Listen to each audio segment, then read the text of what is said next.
નમસ્કાર મિત્રો, આપનું સ્વાગત છે એક્ઝામ ડ્રિફ્ટમાં. મિત્રો, આજે ટકાવારીનો ફાઇનલ લેક્ચર છે, લેક્ચર નંબર 12. અને જે ટોપિક જે છે એ મિક્સ ટાઈપ છે. મિત્રો, મેં લગભગ ટકાવારીમાં જેટલા પણ ટાઈપ છે, એકથી લઈને લગભગ 12 ટાઈપ, આપણે 12 લેક્ચર 12 ટાઈપ આપણે કર્યું છે.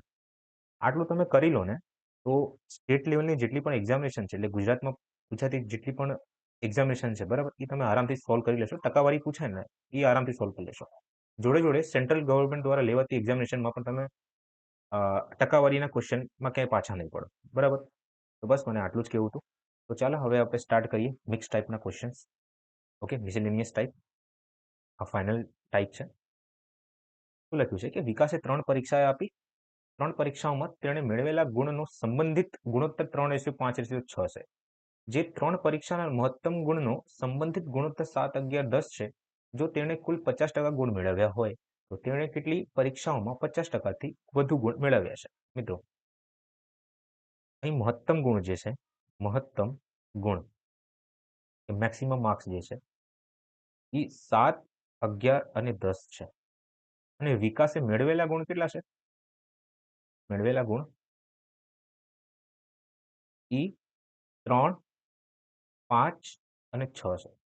આવા ટાઈપને તમારે ક્વેશ્ચન સોલ્વ કરવું હોય તો બધાને 10 થી ગુણાકાર કરો અને 0 લગાડી દો પાછળ. તો આ 70 થઈ ગયું, 110 થઈ ગયું, 100 થઈ ગયું અને 0 ગુણાકાર કરી દો. 10 વડે ગુણાકાર કરી દો, 30, 50 અને 60 થઈ જશે. એક વસ્તુ યાદ રાખજો, 50%ની વેલ્યુ એટલે 50%ની વેલ્યુ જે છે ને 1/2 થાય છે, એટલે કે હાફ કરવાનું, અડધું કરી દેવાનું. હે ને, અડધું કરતા બધાને આવડે છે. તો મારે શું પૂછ્યું છે કે દરેકમાં 50 ગુણ લઈને આવ્યા છે, તો કેટલી પરીક્ષાઓમાં જે છે ને 50%થી વધારે ગુણ લઈને આવ્યા છે? મિત્રો, આ 70% છે. ટોટલ માર્ક્સ 70% છે. આ 70માંથી આ ભાઈએ 70નું 50% જોવાનું છે. તો 70નું હાફ કરો તો 70નું હાફ જે છે ને 35% થાય છે. તો આ ભાઈ 35 માર્ક્સ લઈને આવ્યા છે? આ ભાઈ 30% માર્ક્સ લઈને આવ્યા છે, 30 ગુણ લઈને આવ્યા છે. તો આ પોસિબલ નથી.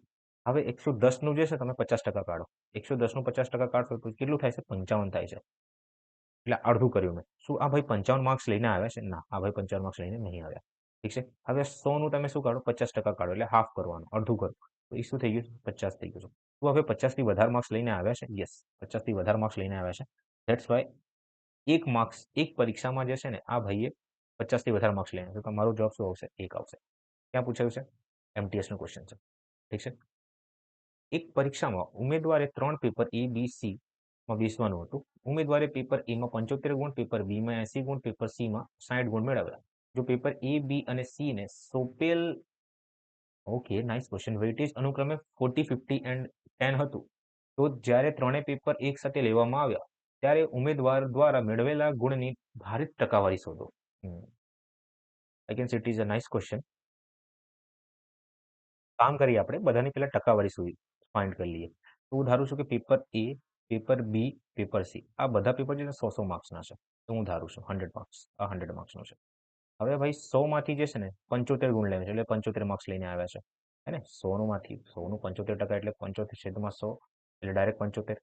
100 માંથી હવે 80 માર્ક્સ લઈને આવ્યા છે, અહીંયા 80%, 80 માર્ક્સ લખી દેશો. હવે 100 માંથી જે છે ને 60 ગુણ લઈને આવ્યા છે, 60% માર્ક્સ લઈને આવ્યા, તો 60 ગુણ લખી દઉં છું. ઓકે, તો આ એક વસ્તુ ક્લિયર થઈ ગઈ કે 75, 80 અને 60. હવે આનું મિનિંગ શું થાય છે ખબર છે? કે જો પેપર A, B, C નું સોંપેલ વેટેજ અનુક્રમે 40, 50 અને 10. આનું સિમ્પલ મિનિંગ એવું થાય છે કે આ જે પેપર જે છે ને, એટલે ટોટલ 3 પેપર ઇમ્પોર્ટન્ટ છે, એટલે 3 પેપર જે છે ને 100% ઇમ્પોર્ટન્ટ છે. પણ સૌથી વધારે કયો પેપર સૌથી ઇમ્પોર્ટન્ટ છે એ મારે જોઈએ. તો એ વાળું જે પેપર થયું ને, આ પેપર, એક સેકન્ડ, આ જે પેપર થયું છે, હા, આ પેપરનું જે વેટેજ જે છે, ઇમ્પોર્ટન્સના પ્રમાણે વેટેજ જે છે એ 40% ઇમ્પોર્ટન્ટ છે. બી જે છે ને, બી એ 50% ઇમ્પોર્ટન્ટ છે. પેપરની ઇમ્પોર્ટન્સ દર્શાવે છે. બી જે છે એ 50% ઇમ્પોર્ટન્ટ છે, એટલે સૌથી વધારે ઇમ્પોર્ટન્ટ પેપર કયો છે? મારે બી છે. ઓકે, અને સી જે છે એ સૌથી લેસ ઇમ્પોર્ટન્ટ, એટલે 10% છે. સરખી આપણે ડ્રો કરી. સી જે છે 10% ઇમ્પોર્ટન્ટ છે. ઓકે, આ 10% ઇમ્પોર્ટન્ટ પેપર છે. તો બસ હવે આના પ્રમાણે આપણે માર્ક્સ કાઢી લેવાના. તો 75%, ભાઈ આ 75 માર્ક્સ લઈને આવ્યા છે, તો 40% ઇમ્પોર્ટન્ટ છે. ઠીક છે. તો 75 તમારે શું કાઢી લો? 40% કાઢી લો 75 નું. પછી 80 નું તમે 50% કાઢી લો. અને પછી 60નું જે છે ને એ 10% કાઢી દો. એટલે ટોટલ ઇમ્પોર્ટન્સ 100% છે. આનું સિમ્પલ મિનિંગ એવું થાય છે. ઓકે, ધેટ્સ વાય અહીંયા 100% લખ્યું છે મેં.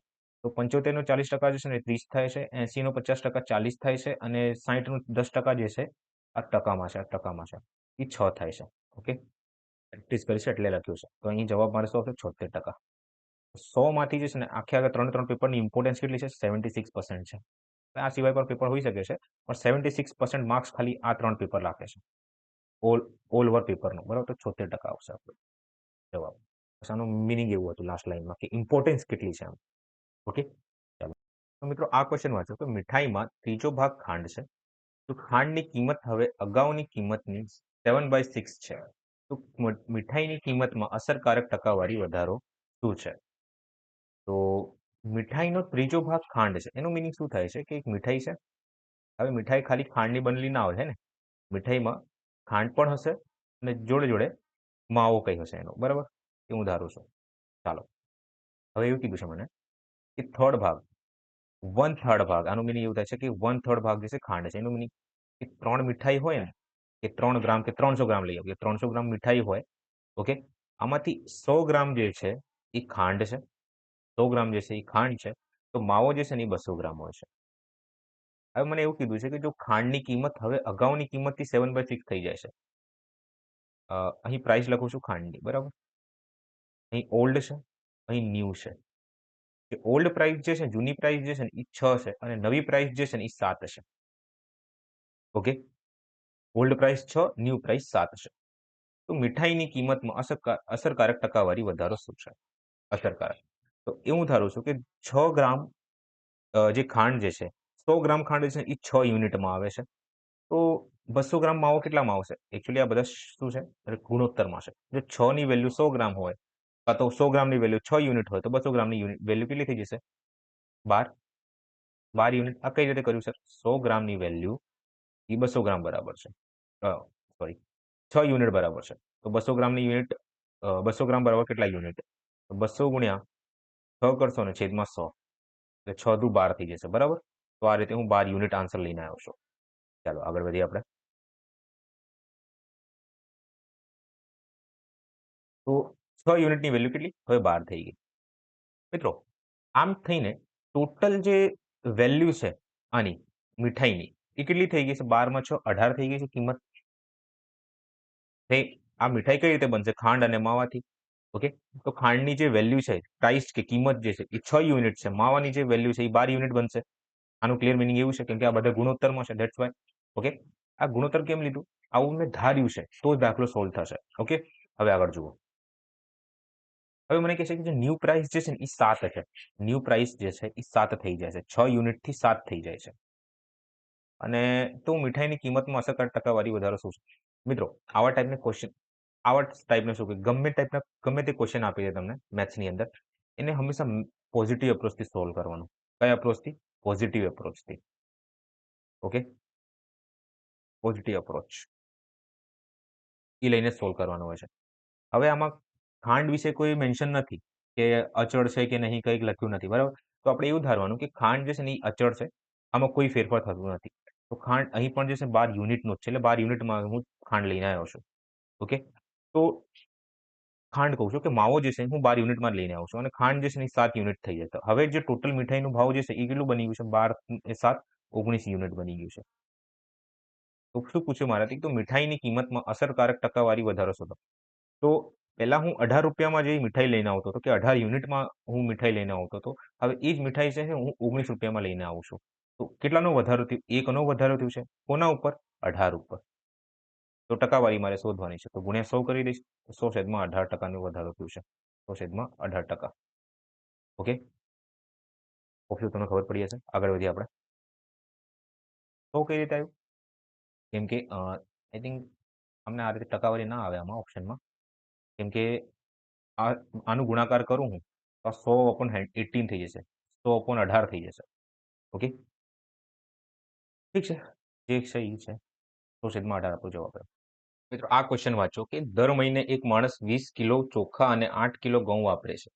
ચોખાની કિંમત ઘઉંની કિંમતના 20% છે. મિત્રો, સૌથી પહેલા આ દાખલાને છે ને હું તમને બેઝિકથી શીખવાડું, પછી જે બેસ્ટ અપ્રોચ હોય ને એ આપણે જોઈએ. અહીં હું લખું છું ચોખા, અહીં હું લખું છું ઘઉં. ઓકે, અહીં હું લખું છું વપરાશ, અહીં કિંમત, અને આ બેનો જે ગુણાકાર હશે એ શું મળશે મને? ખર્ચ. આ બેના ગુણાકારથી શું મળશે મને? ખર્ચ મળશે. ચાલો પેન ચેન્જ કરું છું. હવે જે ચોખા છે એ 20 કિલો છે વપરાશમાં, અને ઘઉં જે છે એ 8 કિગ્રા છે. ચાલો, ચોખાની કિંમત ઘઉંની કિંમતના 20% છે. તો 20% એટલે શું થાય છે? 1/5. જો ઘઉં 5 હોય તો ચોખા જે છે ને એ 1 હશે. આનું ક્લિયર મિનિંગ એવું થાય છે. ઓકે, તો ઘઉં 5 હોય તો આ 1 હશે. તો અત્યારે આપણે એક્સ ધારીને સોલ્વ કરીએ. તો હું આને એક્સ ધારું છું અને આ 5x છે.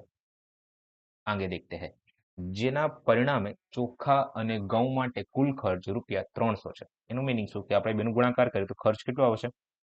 ચોખાનો જે ખર્ચ છે ને એ 20x આવે છે, અને ઘઉંનો જે ખર્ચ આવે છે એ 40x આવે છે, અને આમ ટોટલ જે ખર્ચ છે ને એ 300 થાય છે. તો હું x ની વેલ્યુ શોધી લઉં. કેટલી છે? તો 20x પ્લસ 40x બરાબર 60x. તો 60x ની જે વેલ્યુ છે, 60x ની જે વેલ્યુ છે એ કોના બરાબર છે? 300 બરાબર છે. તો x બરાબર 5 આવી જશે, है કે નહીં? યસ, 5 આવી જશે. अब क्या करें? હવે x ની વેલ્યુ 5 આવી ગઈ તો 5 મૂકી દો. તો આ જે છે 5 ગુણ્યા 5 એટલે 25 થઈ જશે. આ જે છે x હતું તો આ 5 બની જશે. 20 પંચા 100, 25 ઇઠ્ઠા, અહીંયા 100 લખું છું, 25 ઇઠ્ઠા 200. ચલો, everything is solve right now. હવે આગળ જોઈએ. જો ઘઉંના ભાવમાં 20% નો વધારો થાય છે, આ રહ્યું ઘઉં, પેન ચેન્જ કરું છું, આ રીતે દર્શાવો. હવે આમાં વધારો થાય છે. વધારો કેટલાનો થાય છે? 20% નો વધારો થાય છે. 20% એટલે શું? 1/5. જો ઘઉંની કિંમત પહેલા 5 હતી, હવે 1 નો વધારો થઈને કેટલી થઈ જશે? 6 થઈ જાય છે. પણ ઘઉંની રિયલ વેલ્યુ કેટલી છે? 25 છે. તો આ 5 નું કેટલું ગણું દેખાય છે? 5 ગણું. તો 6 નું કેટલું ગણું થઈ જશે? 30 ગણું. એટલે આ બી 5 ગણું જશે, એટલે 6 પંચા 30 થઈ જશે. ઇન્ટુ 5 એટલે અહીંયા 30 થઈ જશે. તો જે હવે રિયલ વેલ્યુ છે, હવે જે વેલ્યુ આવી છે એ 30 આવી ગઈ છે અહીંયા. ઠીક છે, તો અહીંયા હું લખું છું 30. હવે ધ્યાનથી સમજો, અહીં થોડું કન્ફ્યુઝન આવશે. તો રૂપિયા 300 નો સમાન ખર્ચ જાળવવા માટે, ઓકે, હવે આ જે વધારો થયો છે ને, ઘઉંનો વપરાશ 8 કિલો છે, અને જે કિંમત જે છે પ્રતિ કિલો એ 30 રૂપિયા છે. પણ આમ શું કહે છે કે હવે જે વપરાશ હજી 300 રૂપિયાનો જ ખર્ચો થાય છે. ખર્ચો જે છે એ 300 રૂપિયાનો જ થાય છે, પણ ઘઉંની કિંમતમાં વધારો થઈ ગયો છે. એટલે ટોટલ ઘઉંમાં ખર્ચ કેટલું થયો છે? તો 8 ગુણ્યા 3 કરશો એટલે 240 આવશે. 8 તરી 24 એટલે 240. તો ઘઉંમાં હવે 240 નો ખર્ચ થાય છે. આ શું થઈ ગયું? એક સેકન્ડ આપજો મને. માફ કરજો. તો હવે 240 થઈ ગયું છે. તો અહીં કેટલાનું ખર્ચ થયું હશે? મને એમ કહો તો. એટલે ચોખામાં ટોટલ ખર્ચ કેટલા રૂપિયાનો થયો હશે? તમે કહેશો સર અહીં 240 નું થઈ ગયું છે, હજી ખર્ચ સમાન રહેશે, તો ચોખામાં જે છે ને 60 રૂપિયાનો ખર્ચ થયો હશે. ઠીક છે, તો મારી વાત ધ્યાનથી સાંભળજો. હવે હું ચોખાને પકડું છું. દેખજો કે હું 20 ગુણ્યા 5 કરું, આ ઓલ્ડ પ્રાઇસ છે. 20 ગુણ્યા 5 કરું તો મારો જવાબ 100 થાય છે. એટલે ટોટલ ખર્ચ ચોખામાં મારે 100 રૂપિયાનું થાય છે. હવે જે ખર્ચ જે છે ને, ખર્ચ એ મારે 60 થાય છે, અને કિંમતમાં કોઈ ચેન્જીસ નથી. કિંમત જેમ છે એમ જ રહેવાનું છે, આમાં કોઈ ફેરફાર નથી થતું. બરાબર? તો મેં વપરાશ કેટલું કર્યું હશે કે જેથી મારો જવાબ 60 આવ્યો હશે? એટલે 60 મારો ખર્ચો થયો હશે. તમે કહેશો સર 5 ના આનાથી ભાગ કરી દેશો ને 60 ને, તો તમારો જવાબ 12 આવી જશે. 12 પંચા જે છે એ 60 થાય છે, એટલે 12 નો તમે વપરાશ કર્યો હશે. તો મારે શું પૂછ્યું છે કે સમાન ખર્ચ જાળવવા માટે ચોખાના વપરાશમાં કેટલા ટકા ઘટાડો જરૂરી છે? કેટલા ટકાનો ઘટાડો જરૂરી છે? આપેલ છે કે ચોખાની કિંમત અને ઘઉંના વપરાશ અચળ છે. ચાલો ઠીક છે, તમે પહેલા વાંચી લીધું હતું. હવે જુઓ મિત્રો, ખાસ ધ્યાન આપજો. આ વસ્તુને હું અહીંયા સમજાવું છું. દેખજો, પહેલા જે વપરાશ હતું એ 20 હતું. હવે જે વપરાશ જે છે ને, પેન ચેન્જ કરું છું, હવે જે વપરાશ જે છે એ 12 થઈ ગયું છે. તો કેટલાનો ઘટાડો થયો છે? તમે કહેશો સર અહીં 8 નો ઘટાડો જોવા મળે છે. હવે 8 નો ઘટાડો શેના ઉપર જોવા મળે છે? ઘટાડો થાય આપણે વધારે વેલ્યુ નીચે જોઈએ, હે ને, શીખવાડ્યું છે. તો અહીંયા 20 લખી દો. ગુણ્યા ટકામાં શોધવું તો 100 વડે ગુણાકાર કરી દો. તો 20 એકા 20, 20 થી 5 વારો 8 પંચા 40. તો મારો જવાબ શું આવી ગયું? 40%. 40% જે છે એ ઘટાડો થઈ શકે. યુઝ્યુઅલી આ ટાઈપના દાખલાને આ રીતે સોલ્વ કરવામાં આવે છે. બીજી મેથડની વાત કરું મિત્રો, તો તમે જે છે ને આને એક્સ વગર એટલે કે રેશિયોમાં લઈને સોલ્વ કરી શકો છો. મેં તમને શીખવાડ્યું છે, બાકી સેમ જ થશે, કોઈ મિનિંગ નથી. આ રીતે જ છેલ્લે તમે આવી જવાનો છો, આ સ્ટેપ ઉપર જ આવી જવાનું છે, જે રીતે મેં કર્યું છે ને છેલ્લે અહીંથી 300 સુધીમાં. તો આ રીતે સોલ્વ કરતો વેલ એન્ડ ગુડ રહેશે. ચાલો આગળ વધીએ આપણે. પી અને ક્યુ 10 સેન્ટીમીટરના અંતરે છે. પી અને ક્યુ વચ્ચેનો ડિસ્ટન્સ જે છે, બરાબર, એ 10નું છે. તો આ પી છે, અહીં ક્યુ છે, અને આર એ પી અને ક્યુ એક બિંદુ છે. તો અહીં ટોટલ જે ડિસ્ટન્સ છે એ 10નું છે. ટોટલ ડિસ્ટન્સ જે છે એ 10નું છે. અહીં ટોટલ ડિસ્ટન્સ 10નું આવી ગયું. અહીં જે છે આર છે, એ હું ધારું છું. જ્યારે પી આર જે છે ને એ 6 સેન્ટીમીટર, આ 6 સેન્ટીમીટર છે. તો આર અને ક્યુ વચ્ચેનો ડિસ્ટન્સ કેટલાનો હશે? તમે કીધું સર અહીંયા તો 6 આવી ગયું છે, તો અહીં ફાઇનલ જે છે ને આર અને ક્યુ વચ્ચેનો ડિસ્ટન્સ 4 હશે. ઠીક છે ને? ચાલો હવે સેકન્ડ કેસમાં જોઈએ. જ્યારે કીધું છે ઇફ કે ને તો આપણે સેકન્ડ કન્ડિશન જોઈ લેવાની, બરાબર. સેકન્ડ કન્ડિશન મને એવું કહે છે કે પી અને આર ની લંબાઈ જે છે ને એ 5% વધારો થાય છે. 5%નો મિનિમમ શું થાય છે તમને કહો તો? તમે મને કહો તો 1/20 થાય છે. એટલે વધારો 20 થી 21 થાય છે. એનું મિનિંગ એવું થાય છે. તો 20 ની વેલ્યુ જે છે, 20 ની વેલ્યુ જે છે એ કોના બરાબર છે? 6 યુનિટ બરાબર છે. તો 21 ની વેલ્યુ કેટલી? તો શું કરશો તમે? 2 થી ભાગ કરો 3 વાર, 2 થી ભાગ કરો 10 વાર. તો 21 તરી 63 થાય છે. તો અહીં 10 છે, તો 6.3 નો મારો જવાબ આવી જશે. આ તો હું અહીંયા એમ કરું છું. બાકી પ્રેક્ટિસ સેશન જ્યારે હું શરૂ કરીશ ત્યારે જે છે હું ડાયરેક્ટ સોલ્વ જ કરવાનું છું. એટલે જે રકમ હોય છે એ લખવાનું સ્ટાર્ટ કરી દઈશ, બરાબર. તો અહીં મારો જવાબ 6.3 આવ્યું છે. તો હવે પી અને આર વચ્ચેનો ડિસ્ટન્સ જે છે એ 6.3 થઈ જાય છે. તો અહીં ટોટલ ડિસ્ટન્સ હજી પી અને ક્યુ વચ્ચેનો તો સેમ જ છે. કેવું છે? સેમ જ છે ડિસ્ટન્સ. તો અહીં 6.3 છે, અહીં 6.3 છે. તો આર અને ક્યુ વચ્ચેનો ડિસ્ટન્સ કેટલું આવશે? તમે કીધું સર 3.8 આવશે, 3.7 આવશે, છે કે નહીં? તો શું કીધું છે મને? તો ક્યુ અને આરની લંબાઈમાં કેટલા ટકાનો ઘટાડો થયો છે? એટલે પહેલા જે લંબાઈ હતી એ 4 હતી, હવે ઘટીને 3.7 થઈ ગયું છે. તફાવત કેટલાનું છે? તમે કીધું સર 1.3 નું તફાવત છે. નથી 0.3 નું તફાવત છે. 0.3 નું તફાવત કોના ઉપર? 4 ઉપર, ગુણ્યા 100 કરી દો. હવે પોઈન્ટ ઉડાડો એટલે 40 થઈ જશે. તો 4 થી 2 થી કાપો, 20 થી કાપો 2 વારમાં, 20 થી કાપો તો 5 વારમાં. 5 તરી 15, 15/2. 15/2 ને શું લખવામાં આવે છે? 7.5%, 7.5%. ઠીક છે, 7.5% આપણો જવાબ આવી જશે. આગળ જુઓ કે એ એકલો 150 દિવસમાં અડધું કામ પૂરું કરી શકે છે. 50 દિવસમાં એ દ્વારા કેટલા ટકા કામ પૂરું થશે?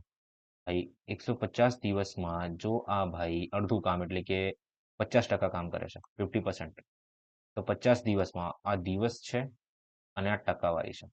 ઠીક છે ને?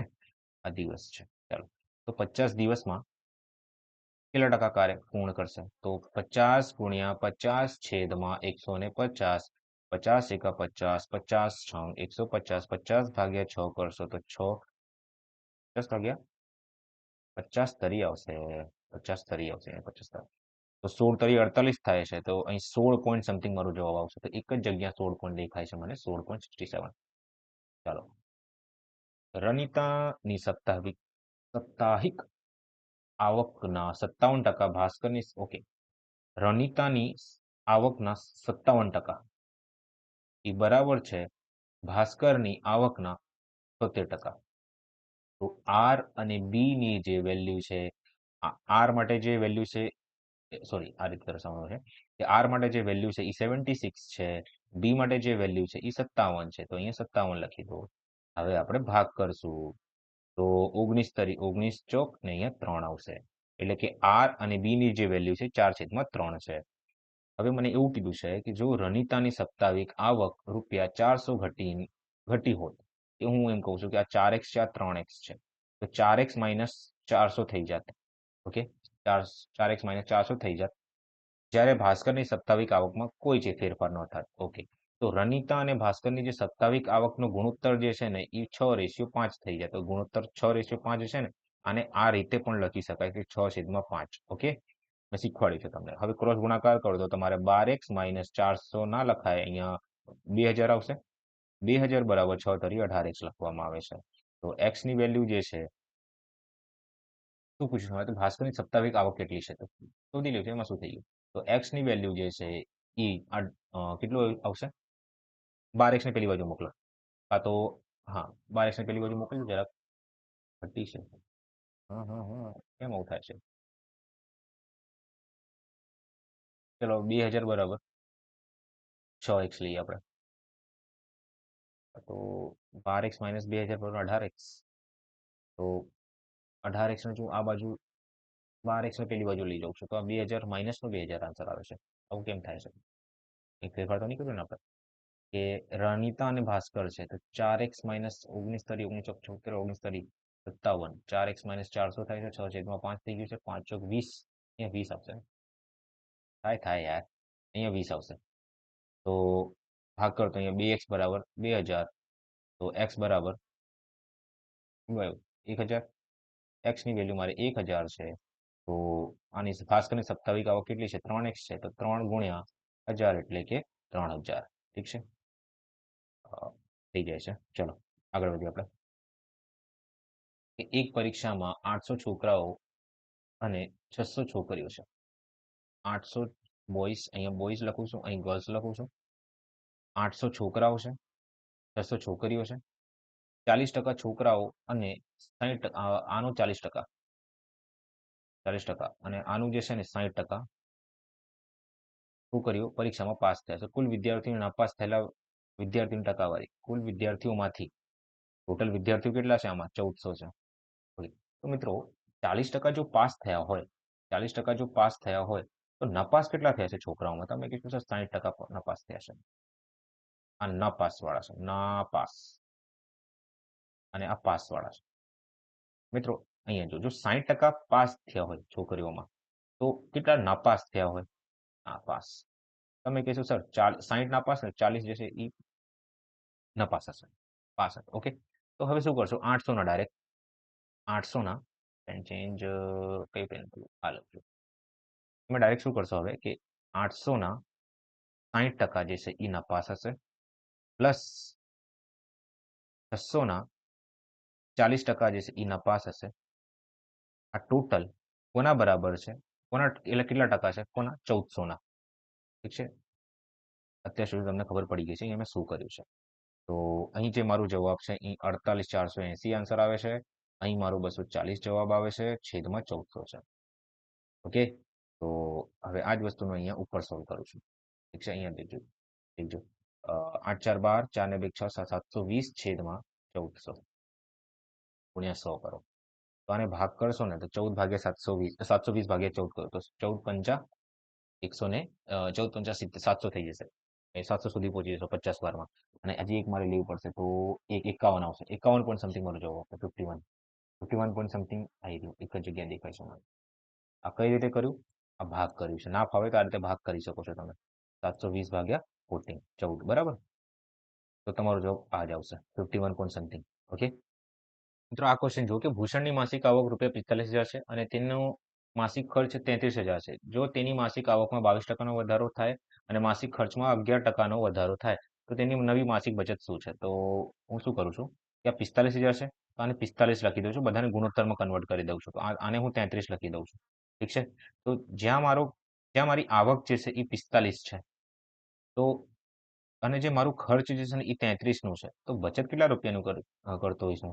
તો એટલે ભૂષણ કેટલા રૂપિયાનું બચત કરશે? તો ભાઈ 12 યુનિટનું બચત કરશે.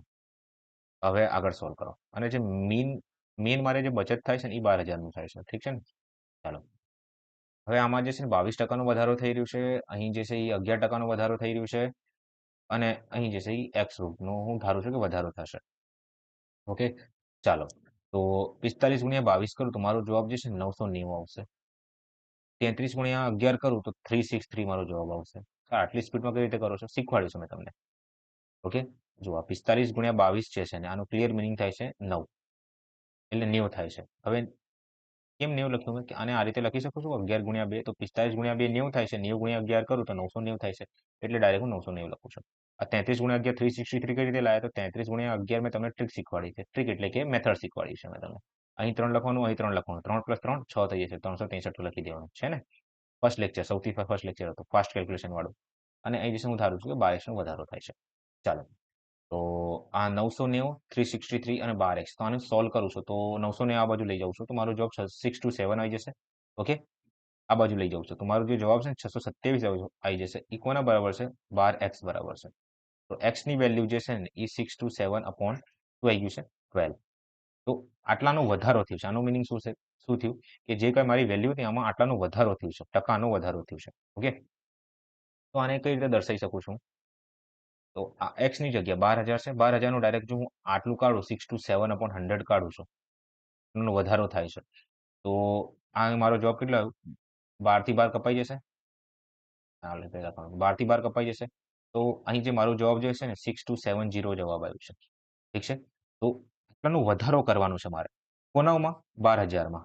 12,000 માં આટલાનો મારે વધારો કરવાનો છે. તો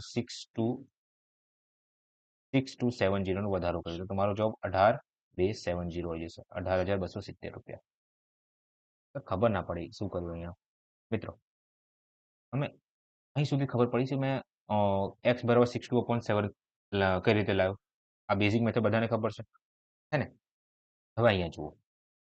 હું શું કરું છું કે 12,000 ના જો હું 6 to 7% આટલું મારે વધારો કરવાનું છે. વધારો મારે કરવાનું છે. ચલો ના ખબર પડે તો હું કઈ રીતે કહું કે કોઈ જનસંખ્યા છે, ખબર છે જનસંખ્યા વાળામાં એમાં 5% નો વધારો થતો. ધારો કે 10,000 કોઈ જનસંખ્યા હતી. હવે એ જનસંખ્યામાં 5% નો વધારો થાય છે. તો તમે કઈ રીતે કરો છો? પહેલા 10,000 ના 5% કાઢો છો. 10,000 ના 5% કાઢો છો. તો અહીં તમારો જે જવાબ છે કેટલું આવ્યું? 500 આવ્યું હતું. 500 આવ્યું હતું 10,000 નું. તો હવે શું કરશો તમે? 500 ને એડ કરી દેશો 10,500 માં. 10,000 માં તો તમારો જે જવાબ છે 10,500 બની જશે. ઇન શોર્ટ આ શું કહે છે કે 5%નો રિયલ 5% વધારાનો જે રિયલ વેલ્યુ છે ને એ 10,500 છે. તો સેમ વસ્તુ 6 to 7 નો વધારો જે છે ને એ 12,000 માટે કેટલું છે? આટલું છે. 6270 છે. તો બસ હું હવે એડ કરું છું આની અંદર. તો મારું જે જવાબ છે ને એ 8,270 આવી જાય છે. ઓકે, ચાલો આગળ વધીએ આપણે. એ તેની આવકના 63% ખર્ચ કરે છે. તેની આવકમાં 20.1% વધારો થાય છે અને ખર્ચમાં 20% વધારો થાય છે. તો તેની બચતમાં કેટલા ટકા? ઓકે. મને લાગે છે આ બહુ જ કેલ્ક્યુલેટિવ બની જશે. ચલો ના ફાવે તો એક બીજી મેથડ તમને શીખવાડીશ.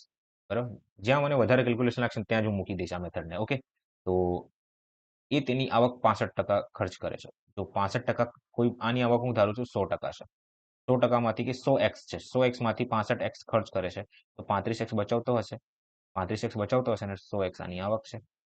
નેક્સ્ટ જુઓ કે તેની આવકમાં જે છે ને 20.1% વધારો થઈ જાય છે. તો 120.1 આવક થઈ જાય છે વધીને. અને ખર્ચમાં જે છે ને 20% વધારો થાય છે. તો વસ્તુ 5 થી 6 બની જાય છે. 5 થી 6 બની જાય છે. તો 5 આનું કેટલું ગણું દેખાય છે? તમને 13 ગણું દેખાય છે. તો આનું 13 ગણું કેટલું થઈ જશે? 78. અહીંયા હું 78 લખું છું. ઠીક છે ને? 5 થી 6 મારે કરવું હતું. તો ધેટ્સ વાય આનું 13 ગણું છે તો આનું બી 13 ગણું હશે. ઓકે, ચાલો. તો હવે 120.1 છે, આ 78 છે. તો શું પૂછ્યું મારે? કે બચતમાં કેટલા ટકાનો વધારો કે ઘટાડો થયો છે? આ તો ઈઝી લાગે છે યાર. Let's check. 120 માંથી 78 એટલે 22, 22 માં 20. 22 માં 20 એટલે કે 42.1. 42.1 નો વધારો થયો છે. હવે આ 42.1 બની. તો 35 થી 42.1 બની રહ્યો છે. તો 7.1 નો વધારો થયો છે. ક્લિયર મિનિંગ દેખાય છે. કોના ઉપર? 35 ઉપર. અહીંયા 0 લખી દો, ઉડાડીને અહીંયા 100 કરી દો. ઓકે, એનો મિનિંગ શું કે 710 ને તમે ભાગ કરો 35 થી. તો 35 એકા 35, 35 દુ 70 થાય છે. અહીંયા 2 લખી દો. 2, અચ્છા 2 ઓપ્શન છે. આ તો ઓપ્શન નથી. આ બેમાંથી એક. આ બેમાંથી એક ઓપ્શન નથી. ઓકે, વધારો થયું છે. સેવિંગમાં જે છે ને વધારો થાય છે. ચાલો અહીંયા 0 લખી દીધું, અહીંયા 1 આવી ગયું, અહીંયા 0 આવી ગયું. હવે હજી કોઈ મારે 0 લગાડવું પડશે 20. ઠીક છે, તો અહીંયા 0 લગાડવું પડશે. કેમ આવું કર્યું કે 35 ગુણ્યા જો 20 કરું તો મારો જવાબ 700 આવે છે. ક્લિયર મિનિંગ છે આનું. ધેટ્સ વાય અહીંયા 0 લગાડ્યું છે. પણ આપણે એક એક લઈને ચાલીએ તો અહીંયા 0 લગાડવું પડે છે. તો 35 એકા 35, 35 દુ તો 22.2. તો એપ્રોક્સમાં આપણે 20.3 ધારી લઈએ કે 20.3%નો વધારો થાય છે. ઠીક છે, તો આ મેથડથી આપણે સોલ્વ થઈ ગયું છે. ઓકે, તો મિત્રો આઈ ડોન્ટ થિંક સો કે હવે આપણે બીજા કે બેઝિક મેથડથી આપણે સોલ્વ કરવાની જરૂર છે આને. ચાલો આગળ વધીએ આપણે. આ જુઓ કે ઝેડ તેની આવકના આટલા ખર્ચ કરે છે. તેની આવકમાં x% વધે છે અને ખર્ચ 10% વધે છે. તેની બચત 25% વધે છે. તો ભાઈ સેમ જ દાખલો છે, કોઈ ચેન્જીસ નથી. જુઓ, આને હું આ રીતે લખી શકું છું. 66 ને 2/3 લખવામાં આવે છે. જો આની 3 આવક હોય, એ 3 માંથી જે છે ને 2 ખર્ચ કરી દે છે તો 1 બચાવતો હશે. આનું ક્લિયર મિનિંગ એવું થાય છે, આની આવક છે, આનું ખર્ચ છે અને આની સેવિંગ છે એટલે બચત છે. ઠીક છે ને? આ ખબર. જો તેની આવકમાં x% વધારો, તો અહીંયા x લખું છું, અને ખર્ચ જે છે 10% વધે છે. 10% વધે છે. આ જે છે એ 25% વધે છે, તો x નું મૂલ્ય મારે કેટલું ટકાનું વધ્યું છે ને એ મારે શોધવાનું. તો આસાન છે. આ 3x થઈ ગયું, આ મારે 20 થઈ ગયું, આ મારે 15 ના કહેવાય ને 25 કહેવાય. ઠીક છે, આ મારે 25 થઈ ગયું છે. 3x બરાબર જે છે એ 45 થઈ ગયું છે. તો x બરાબર જે છે એ 15 થઈ ગયું છે. સર આ શું કર્યું ખબર ના પડી, બધું ખબર પડી છે. આ 3 થી મેં ભાગ કર્યું. 3 એકા 3, 3 થી 15 વારમાં ડાયરેક્ટલી તમે આ રીતે લખો છો ને 45/3 ને, તો આ રીતે ના લખાય એટલે મેં ડાયરેક્ટ ભાગ કર્યું. તો મારું જવાબ શું આવ્યું? 15 આવી ગયું છે.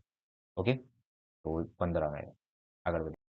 આ ક્વેશ્ચન વાંચો કે એક મત વિસ્તારમાં 40% મતદારો વરિષ્ઠ નાગરિકો છે, 40% વરિષ્ઠ નાગરિક મતદારો નિરક્ષર છે અને 25% બિન વરિષ્ઠ નાગરિક મતદારો સાક્ષર છે. સાક્ષર વરિષ્ઠ નાગરિક મતદારોની સંખ્યા નિરક્ષર બિન વરિષ્ઠ નાગરિક મતદારો કરતા કેટલા ટકા ઓછી છે? તો લેટ્સ સ્ટાર્ટ. 40% ધારો કે એક મત વિસ્તાર છે. એ મત વિસ્તારમાં 100x લોકો છે. 100x લોકો છે. હવે એ 100x લોકોમાંથી એક અમુક જે છે એ વરિષ્ઠ લોકો છે અને બિન વરિષ્ઠ લોકો છે. ઓકે, હવે વરિષ્ઠ લોકોમાં અમુક લોકો સાક્ષર છે અને અમુક લોકો નિરક્ષર છે. સેમ વિથ આમાં અમુક જણા સાક્ષર છે અને અમુક જણા નિરક્ષર છે. ઓકે, ચાલો.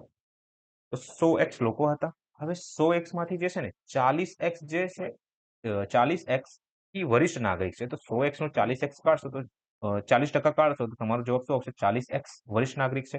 જો 40x વરિષ્ઠ નાગરિક હોય તો બિન નાગરિક કેટલા હશે? તમે કીધું સિમ્પલ છે. 100 માંથી 40 ને બાદ કરો તો એટલા જે છે ને 60x બિન વરિષ્ઠ નાગરિક હશે. હવે આમાં મને એવું કીધું છે કે 25% બિન વરિષ્ઠ નાગરિક મતદારો સાક્ષર, ઓકે, 40% વરિષ્ઠ નાગરિક જે છે ને એ નિરક્ષર છે. હવે 40 નું પણ 40% જે છે એ નિરક્ષર છે. 40 નું 40% કેટલું થાય છે? 16 થાય છે. સર કઈ રીતે કર્યું? મને આ 40x ગુણ્યા 16x આવશે. અહીંયા 40 લખું છું. તો 0 0 કપાઈ ગયું, ચોખ્ખું ચોખ્ખું 16x. તો 40x માંથી 16x છે તો 28x જે છે એ સાક્ષર ગણાશે. ક્લિયર? માફ કરજો, અહીંયા આવશે 24x. 24, ઓકે, એ સાક્ષર હશે. હવે નેક્સ્ટ જુઓ, અહીં વાત કરીએ આપણે. સાક્ષર છે અને સાક્ષર વરિષ્ઠ નાગરિક મતદારોની સંખ્યા નિરક્ષર બિન, ઓકે ઠીક છે. 25% બિન વરિષ્ઠ નાગરિક એ સાક્ષર છે. આ લોકો આટલા જણા છે, 25% સાક્ષર છે. તો લગભગ 25 નું 6 ગણું એટલે 15x જે છે, 15x જે છે ને એ સાક્ષર છે. તો પછી તો અહીં મારે 60 હતું, તો 35 જે છે એની 45 જે છે એ નિરક્ષર હશે. ક્લિયર છે? આ તો ના ફાવે તો આ તમારે 25% જ્યારે સાક્ષર હશે તો 75% તો નિરક્ષર હશે ને, કેમ કે દરેક વસ્તુ ખુદમાં 100% હોય છે. તો અહીંયા 75% આવી ગયું. તો બસ 60 નું 75 કાઢશો તોય તમારું 450 આવશે અને 60 નું 25 કાઢશો તોય તમારો જવાબ 15x આવશે. એટલે આ રીતે 60x ગુણ્યા 25% છે એટલે છેદમાં 100, બે મીંડા ઉડી ગયા. 25 છંગ 150, 150 છેદમાં 10 એટલે 15x. ઠીક છે ને? તો આ રીતે મેં સોલ્વ કર્યું છે આને. હવે શું કીધું છે મને કે બિન વરિષ્ઠ નાગરિક મતદારો કરતા કેટલા ટકા ઓછા? સાક્ષર વરિષ્ઠ નાગરિક, સાક્ષર વરિષ્ઠ નાગરિક 24x. ઠીક છે, ઓછી છે. અચ્છા, સંખ્યા વાત કરે છે 24x. નિરક્ષર બિન વરિષ્ઠ, નિરક્ષર 45x છે ભાઈ. નિરક્ષર બિન વરિષ્ઠ 45x છે. જોઈ લો તફાવત કેટલાનો છે. મને ભાઈ ક્લિયર દેખાય છે 21 નો તફાવત લાગે છે.